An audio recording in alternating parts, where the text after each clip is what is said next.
pour continuer sur les ensembles, on va commencer à écrire des fonctions qui manipulent les ensembles. Et pourtant, on va aborder la notion de sous-ensemble, l'égalité ensembliste, et puis les opérations dites ensemblistes, l'union, l'intersection et la différence. D'abord, la notion de sous-ensemble. Donc en théorie d'ensemble, c'est une notion très importante. Et on dit qu'un ensemble ENS1 est sous-ensemble d'un ensemble ENS2, avec cette notation, si et seulement si, pour tout élément E, le fait que E appartienne à ENS1 implique forcément que E appartient à ENS2. Donc, par exemple, l'ensemble 2, 5 est sous-ensemble de 2, 5, 9, 5 aussi, et puis l'ensemble vide est en fait sous-ensemble de tous les ensembles. Par contre, par exemple, l'ensemble de 8 n'est pas un sous-ensemble de 2, 5, 9, puisque 8 appartient à ENS1 et n'appartient pas à ENS2. Donc en Python, en fait, cette relation peut être définie de façon assez simple. On va nommer notre fonction est sous-ensemble. Elle prend un premier ensemble, ENS1, qui est un ensemble dont les éléments sont de type arbitraire. Donc plutôt que de dire c'est set int, set str ou autre, on va tout simplement dire set de t majuscule, où t majuscule représente n'importe quel type. Donc on a ENS1 un ensemble de type 7t, ENS2 un ensemble de type 7t, donc pour le même t, et on peut les comparer pour sous-ensemble, ce qui va retourner vrai ou faux. Alors on a dit que si un élément appartenait à ENS1, alors il devait appartenir à ENS2 pour être un sous-ensemble. Ça, on va reproduire cette propriété de façon, on va dire, constructive. Alors l'idée, c'est qu'on va parcourir les éléments de ENS1. Alors, puisque ENS1 est un ensemble d'éléments de type T, le E1 sera de type T. Donc, pour chaque élément E1 de ENS1, il faut que cet élément appartienne à ENS2. Donc ce qu'on va faire, on va tester si E1 n'est pas dans ENS2, on sait qu'on n'est pas sous-ensemble. Donc on peut tout de suite retourner faux. Si au contraire il est dans ENS2, ça veut dire qu'il est dans les deux, donc il faut passer au prochain élément. Donc dans la boucle, il n'y a plus rien à faire. Et si on a vérifié cette propriété pour tous les éléments de ENS1, on a juste à retourner true. Donc ça illustre un peu la propriété que pour tout l'élément de E1 qui appartient à ENS1, il faut qu'il appartienne à ENS2. Autrement dit, c'est faux s'il n'appartient pas. Et ici, ça fonctionne sur les tests qu'on a donnés précédemment. Voilà, donc la difficulté, d'une certaine façon, c'est de comprendre que la fonction est générique pour le type T, c'est-à-dire qu'on n'a pas besoin de regarder en fait le contenu des ensembles, c'est juste l'appartenance qui nous intéresse, donc c'est une fonction très générique, notion de sous-ensemble. Alors, en Python, cette notion de sous-ensemble, ça correspond en fait à ce qu'on appelle l'ordre naturel. Donc en Python de tous les jours, plutôt que de définir cette fonction de façon spécifique et de l'utiliser, on va tout simplement utiliser le signe inférieur ou égal, qui pour les ensembles va correspondre à la notion de sous-ensemble. On peut prendre quelques exemples, les mêmes. Est-ce que 2, 5 est un sous-ensemble de 2, 5, 9? Oui. 5 aussi. L'ensemble vide, oui. Et celui-là, 2, 8 n'était pas un sous-ensemble de 2, 5, 9. Donc on a le même comportement.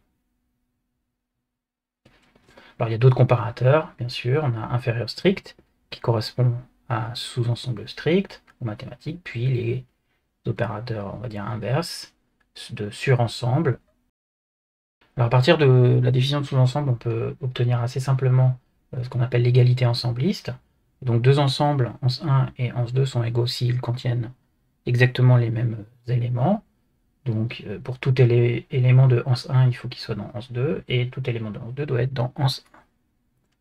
Donc par exemple, 5 de 9 est égal à 2, 5, 9 puisque l'ordre ne compte pas, et 5, 2, qui est bien un sous-ensemble de 2, 5, 9, n'est pas égal puisque 2, 5, 9 n'est pas un sous-ensemble de 5, 2. Et pareil pour le dernier exemple.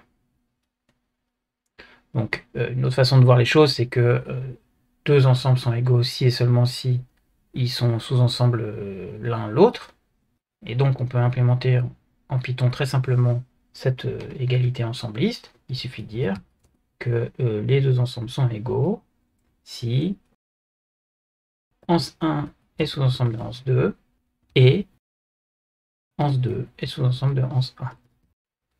On peut vérifier sur notre jeu de test et ça fonctionne.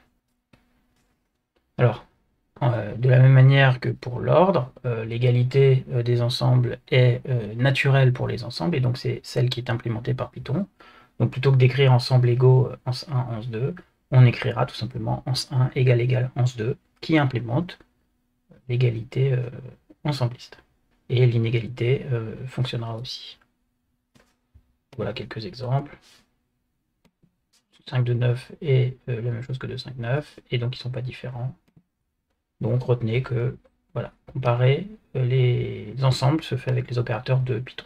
Mais c'est intéressant de voir que ces opérations sont facilement implémentables avec les opérations de base qu'on a vues sur les ensembles. Dans le même ordre d'idée, on a ce qu'on appelle les opérations ensemblistes, donc c'est des opérations vraiment importantes en mathématiques, d'union, d'intersection et de différence, qu'on va pouvoir, de la même manière, implémenter simplement avec les opérations de base. Donc pour l'union, on rappelle que l'union de deux ensembles, que l'on note avec une sorte de U de cette façon-là, c'est que un élément E appartient à l'union s'il appartient soit au premier ensemble en 1, ou alors au deuxième, ou éventuellement au 2, ça marche aussi. Donc par exemple, 2, 5, 9, union 1, 3, 4, 8, on va sauver avec 1, 2, 3, 4, 5, 8, 9. Et 1, 2, 5, 9, 1, 3, 4, 8, on se retrouve aussi avec le même ensemble. On peut remarquer qu'un même élément peut apparaître des deux côtés et être dans l'union. Donc l'union consiste à créer un nouvel ensemble où on aura à la fois les éléments de l'ANS 1 et tous les éléments de l'ANS 2 sans répétition. C'est facile à faire en Python. Donc, la signature, j'ai toujours ensemble de départ. Comme toujours, on n'a pas besoin de regarder le type des éléments, on va rester avec un type générique T. Deuxième ensemble du même type, et on va reproduire un ensemble, encore une fois, du même type. Donc, pour faire cette fonction, on regarde que le résultat doit être un ensemble, donc on va faire comme d'habitude, préparer un ensemble qui sera le résultat. Donc là, je vais l'appeler union ans, par exemple. Il va être du type set de t, et au début, il sera vide. Et puis, on va parcourir tous les éléments de ans 1. Donc, les éléments sont type t.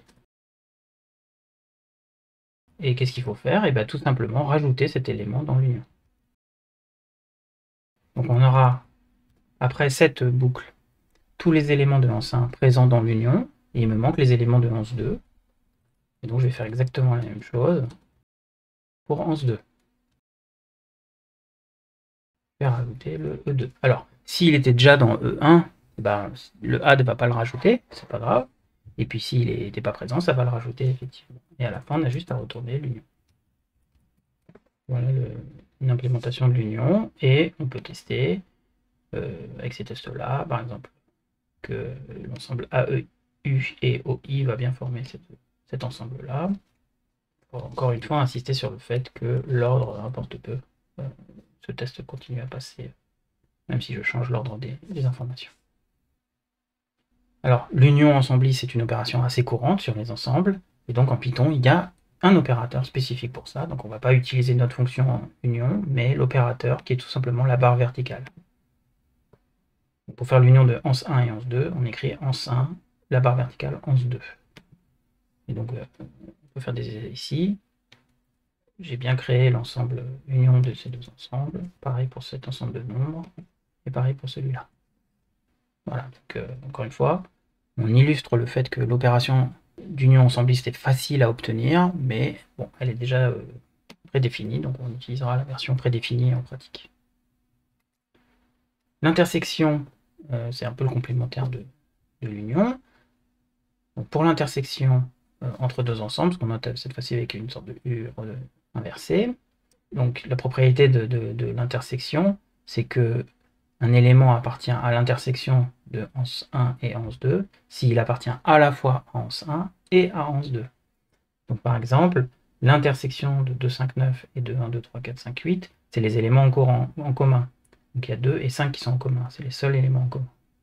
Ici, il n'y a que 2 qui sont en commun, et ici j'ai deux ensembles qu'on dit disjoints, ils n'ont aucun élément en commun, et donc leur intersection est vide. Alors, au niveau algorithmique, l'intersection, le principe, ça va être de prendre tous les éléments d'un des deux ensembles. Donc on va prendre ans1, mais on pourrait très bien prendre ans2, ça marcherait. Et vérifier que cet élément appartient bien aussi à l'autre ensemble. Donc la spécification, encore une fois, on part de deux ensembles du même type, ans1 et ans2, et on obtient encore une fois l'intersection qui sera du même type. On va préparer une case mémoire pour l'ensemble résultat, qu'on va l'appeler interans, qui va être du type 7t, et qui va être vide au début. L'idée, c'est de prendre tous les éléments de ans1, toujours avec une boucle d'itération, et vérifier que cet élément est bien dans ans2. Donc, si cet élément est aussi dans ans2, ça veut dire qu'il est dans les deux, et donc il fera partie de l'intersection. Donc à ce moment-là, on va l'ajouter dans l'intersection. Et sinon, il ne faut pas l'ajouter puisqu'il n'est pas dans ans2. Et on aura juste à retourner interans. Alors, on aurait pu partir de ans2 et vérifier s'il était dans ans1. Ça marcherait aussi. On vérifie par un jeu de test. Et là, mes tests passent. On a bien implémenté l'intersection. Alors, comme pour l'union, on a une notation, un opérateur spécifique pour l'intersection qui est le signe et commercial. Donc l'intersection de ans1 et ans2 se note ans1 et ans2. Pensez à ce qu'il faut faire pour l'opération, c'est-à-dire qu'il faut appartenir aux deux. L'intersection de AIO et UIOY, c'est juste le I et le O. Puis on a les exemples du début. Et les ensembles disjoints, ça donne 0. On ne voit peut-être pas ici. Donc ici, on va faire un ensemble disjoint. Si je fais ça, par exemple, les deux ensembles sont disjoints et le résultat est l'ensemble vide. Dernière opération ensembliste qu'on va voir, c'est la différence ensembliste. Donc la différence qu'on note en général ans1 et une barre oblique ans2. Ça consiste finalement à prendre tous les éléments de ans1 et à retirer ceux qui sont dans ans2. Si je prends les éléments 2, 5, 9 et que j'enlève les éléments du deuxième ensemble, ceux que ça va enlever, c'est ceux qui sont présents, c'est-à-dire ceux qui sont finalement dans l'intersection des deux. Donc le 2, je vais devoir l'enlever. Donc je vais obtenir 5, 9. Ici, 2, 5, 9, j'ai le 2 qui est présent aussi et le 5 qui est présent aussi, donc je vais obtenir que le 9. On a retiré les éléments en commun qui sont 2 et 5. Et puis ici, tous les éléments sont en commun, et donc j'obtiens l'ensemble vide. En fait, là, c'est la même chose que de dire que 2, 5, 9 est un sous-ensemble de celui-là. Si on est sous-ensemble, alors la différence sera vide. Encore une fois, ce principe se traduit très simplement en Python. Voilà comment on va faire. Donc on a toujours la même signature, hein, de construire à partir de deux ensembles génériques un ensemble du même type. On va préparer l'ensemble différence, toujours un ensemble vide au début. Et donc l'idée c'est on prend les éléments de ans1, on les prend un par un, et il ne sera dans la différence que s'il n'est pas dans ans2. Donc si E1 n'est pas not in ans2, à ce moment-là, il est dans la différence. On l'ajoute. Sinon, on ne l'ajoute pas. Et à la fin, on retourne cet ensemble. De façon assez directe d'implémenter en Python le principe mathématique sous-jacent. Donc voilà le petit jeu de test qui correspond et qui passe. Par exemple, si je prends l'ensemble A, I, O, Y et que j'enlève U, I et O, les éléments communs c'est I et O, et donc il va me rester que le A et le Y. Pour la troisième fois, on a une utilité en pratique de cette opération, et donc elle est disponible directement. Et sur les ensembles, elle se note tout simplement moins. Donc on retrouve avec l'opérateur moins les mêmes comportements. Ici, on avait au final l'ensemble vide. Voilà. Donc on peut retenir les opérations ensemblistes qui sont utilisées de manière assez fréquente en programmation pour des algorithmes qui manipulent des ensembles.